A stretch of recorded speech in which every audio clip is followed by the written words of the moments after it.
The surge in unemployment, involution, and recession are no longer baseless conjectures or subjective perceptions, but have become incontrovertible evidence. Beike, China's largest real estate agency, revealed that last year, 1 million individuals lost their jobs in the property sector. This is merely the beginning.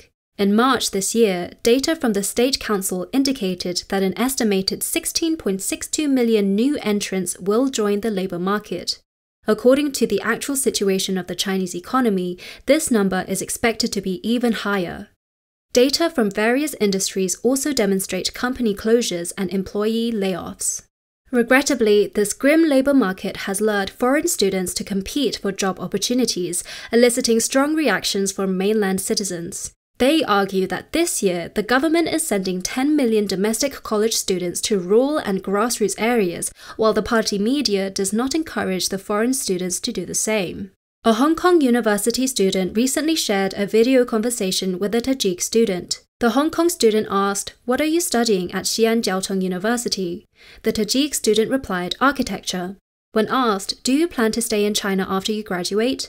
The Tajik student confirmed, "Yes, I will work here after graduation, because more buildings are being built here than in my home country, so I plan to work here."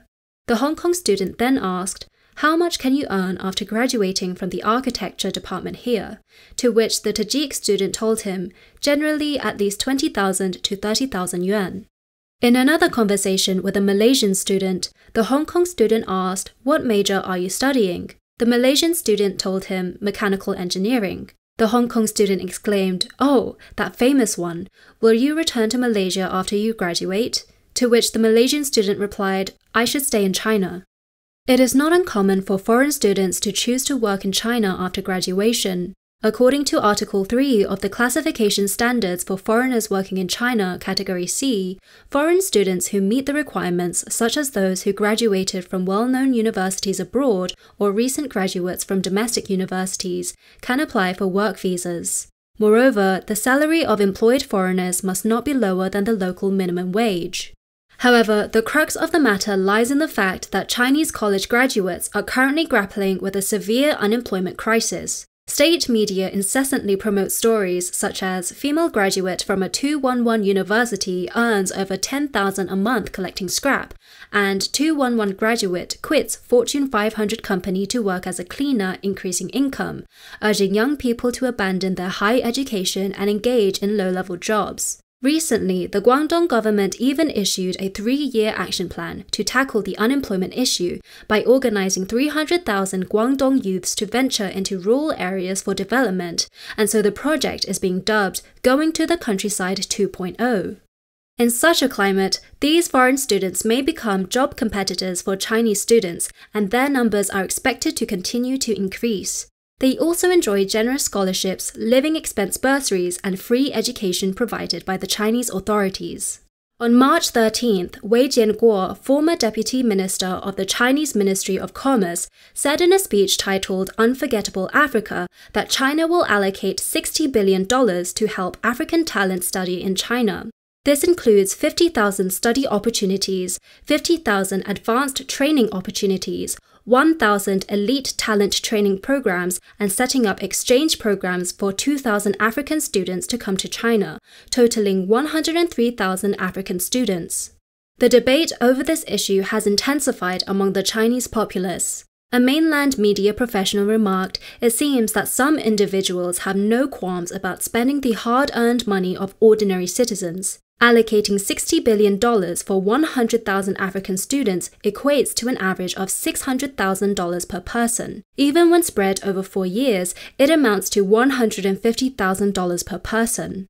Nevertheless, a professor at Beijing Normal University countered, "In actuality, the expenditure is not as high as it seems. The current scholarship standard set for African students is roughly $15,000 per person per year."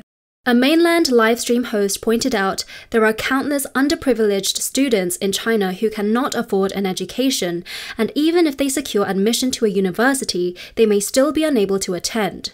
For these individuals, $15,000 represents a lifeline, a staggering sum. Mr. Wang, a Chinese citizen, argued if everyone were treated equally with uniform access to college entrance examinations and equal tuition fees, there would be no issue. However, while the children of ordinary Chinese citizens face steep tuition and living expenses, African students studying in China are not required to pay and are even subsidized by the Chinese government. This allows these African students to enjoy a privileged status in China, which is simply unjust. Currently, there are no documented cases demonstrating whether foreign students in China can also benefit from supranational treatment when seeking employment. However, netizens have quipped that party-controlled media will surely disencourage these foreign students to forego their degrees and work in menial jobs such as cleaning or scrap collecting. China's diverse industries are grappling with downturns as a significant number of chain stores are shuttering their doors. Beike, the country's largest real estate agency, has incurred a staggering loss of 1.4 billion yuan. According to its latest annual report for 2022, Beike's operations shrank by a quarter, erasing 20 billion yuan in value. New home sales dipped by 38%, while the company suffered a net loss of 1.4 billion yuan. By the close of last year, over 10,000 Beike branches ceased operations, leaving a mere 40,516 branches in operation. This resulted in the direct unemployment of more than 60,000 individuals. The repercussions of closing 10,000 Beike locations also extend to associated industries such as cleaning services, decorators, window manufacturers, and furniture providers. Chinese real estate agencies including Lianjia, Centerline Property, Luoju, and I Love My Home are also grappling with declines akin to Beike's predicament. It is not unreasonable to suggest that the slump in the real estate agency sector has affected the livelihoods of 1 million people. The celebrated snack brand Three Squirrels, founded in Anhui 2019, disclosed its 2022 financial performance on April 25th. With a revenue of 7.293 billion yuan, it experienced a year-on-year decline of 25% and a net profit downturn of 68%. The company closed 549 stores, accounting for 51% of all outlets in the previous year, and laid off 1,880 employees, which was 40.75% of the total workforce. China's preeminent bar brand Helen's, which was established in 2009, was officially listed on the Hong Kong Stock Exchange in 2021. As per the 2022 financial report, Helen's market value is projected to be 20 billion yuan, representing a year-on-year reduction of one-third, with a net loss of 1.5 billion yuan, an astonishing 300% increase year-on-year. Last year, Helen's closed in excess of 200 bars, reducing the total to a modest 821. Each establishment supported the livelihoods of dozens of people who sang and imbibed, therefore invigorating the economy. Regrettably, these individuals now face the daunting challenge of securing new employment. The impending collapse of China's used car market portends the loss of millions of jobs. March witnessed an intense price war in the automotive sector, with new car prices slashed by half, rendering used cars all but unsellable. Consequently, a spate of bankruptcies among used car businesses is expected to sweep the industry in this year's second quarter.